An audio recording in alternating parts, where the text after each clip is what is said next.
پاکستان میں اسلام پسندوں کے ہمیشہ سے فیورٹ رہنے والے جنرل حمید گل کی بے نظیر بھٹو سے ایسی کیا دشمنی تھی کہ محترمہ نے ایک نوٹ میں انہیں اپنے قتل کا منصوبہ ساز لکھا۔ غازی افغانستان جنرل حمید گل نے اپنی پیشہ ورانہ عسکری مہارت سے سوویت یونین کے ٹکڑے ٹکڑے کیسے کیے؟ کیا واقعی جنرل حمید گل عمران خان کی تحریک انصاف کے شریک بانی تھے؟ اور ہاں، انہوں نے ریحام خان کے حوالے سے کیا کیا انکشافات کیے تھے؟ تو دوستو، آج کی ویڈیو میں ISI کے پاورفل DG رہنے والے جنرل ریٹائرڈ حمید گل مرحوم کی زندگی سے متعلق 30 دلچسپ فیکٹس آپ تک شیئر کیے جائیں گے۔ آپ دیکھ رہے ہیں الیکشن باکس میں ہوں سعدیہ ظفر۔ میرے انسٹا اکاؤنٹ کا لنک آپ کو ڈسکرپشن میں مل جائے گا۔ نمبر 1، جنرل حمید گل کہا کرتے تھے کہ اگر اپنے ملک کی بات کرنا، اس کی عزت، اس کے وقار، اس کی آبرو، اس کی آزادی کی بات کرنا اگر انتہا پسندی ہے تو پھر ٹھیک ہے، میں انتہا پسند ہوں۔ نمبر 2، بھارت کے مشہور صحافی سوشانت سنگھ نے اپنی کتاب میں لکھا ہے کہ جنرل حمید گل نے اپنے دور میں خالصتان تحریک کو اس مہارت کے ساتھ اٹھایا کہ بھارتی حکومت کی چیخیں نکل گئیں۔ انڈین ایکسپریس نے ایک خبر لگائی تھی کہ جنرل حمید گل اکھنڈ بھارت کے راستے میں سب سے بڑی رکاوٹ تھے۔ بھارتی صحافی گوتم شرما کے مطابق حمید گل انتہائی بے خوف انسان تھا، جنہوں نے بھارت کے ساتھ ساتھ امریکہ کی مخالفت بھی مول لی، لیکن اپنے موقف سے پیچھے نہیں ہٹے۔ نمبر 3، امریکی انٹیلیجنس ایجنسی CIA کی رپورٹ کے مطابق جنرل حمید گل دنیا کے 5 بڑے دماغوں میں سے تھے۔ نمبر 4، عالمی میڈیا میں جنرل حمید گل کو طالبان کا گاڈ فادر اور دی اسپائی ماسٹر کے ناموں سے پکارا جاتا رہا۔ نمبر 5، جنرل حمید گل کے یہ تاریخی الفاظ آج بھی پاکستانی عوام کے ذہنوں میں نقش ہیں۔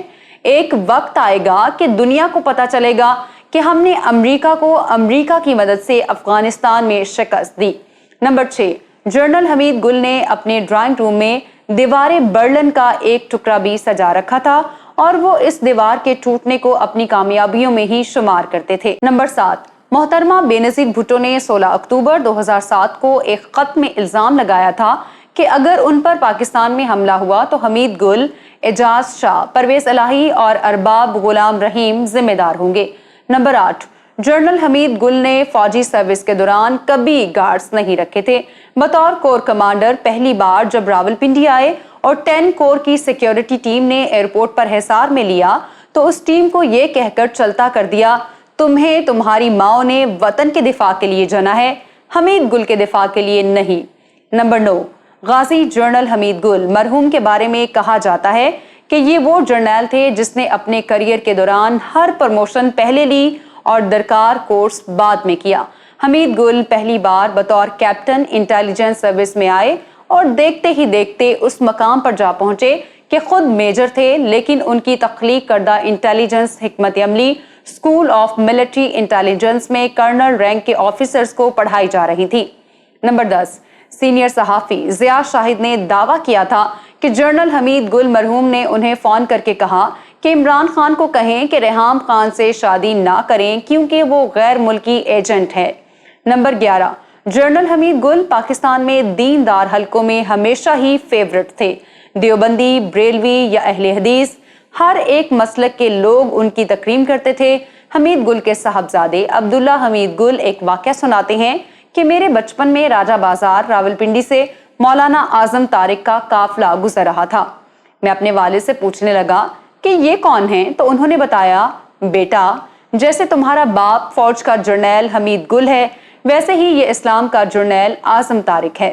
نمبر 12، جنرل حمید گل مرحوم کو جہاد افغانستان کے ہیروز میں شمار کیا جاتا ہے۔ انہیں جہاد افغانستان کا منصوبہ ساز اور پیپلز پارٹی کے خلاف بننے والے اسلامی جمہوری اتحاد کا خالق بھی بتایا جاتا ہے۔ نمبر 13، حمید گل فوجی صدر جنرل پرویز مشرف کے کھلے مخالف تھے، جس کا اندازہ آپ یوں لگا لیں کہ ایک موقع پر جنرل مشرف نے چڑھ کر انہیں ریٹائرڈ سوڈو دانشور کہہ ڈالا۔ وہ عدلیہ بحالی تحریک میں بھی شامل رہے۔ نمبر 14، اکتوبر 2007 میں جب بے نظیر بھٹو نے اپنی 9 سالہ جلاوطنی کے بعد پاکستان آنے کا اعلان کیا تو انہوں نے جنرل مشرف کو خط میں خبردار کیا تھا کہ اگر پاکستان میں میرے ساتھ کچھ بھی ہوتا ہے تو فلاں فلاں ذمہ دار ہوگا۔ بے بھٹو کی اس لسٹ میں جنرل حمید گل کا نام بھی شامل تھا۔ یہی وجہ تھی کہ بے بھٹو کی شہادت کے بعد آصف علی زرداری نے امریکی جریدے کو دیے گئے انٹرویو میں کہا تھا کہ حمید گل دہشت گردوں کے سیاسی گرو ہیں۔ نمبر 15، جنرل حمید گل اپنی عمر کے آخری حصے میں دفاع پاکستان کونسل کے پلیٹ فارم سے زبردست مہم چلاتے رہے۔ تب وہ شیخ رشید احمد، سید منور حسن، مولانا احمد لدھیانوی، حافظ سعید سمیت کئی رہنماؤں کے ساتھ نظر آتے تھے۔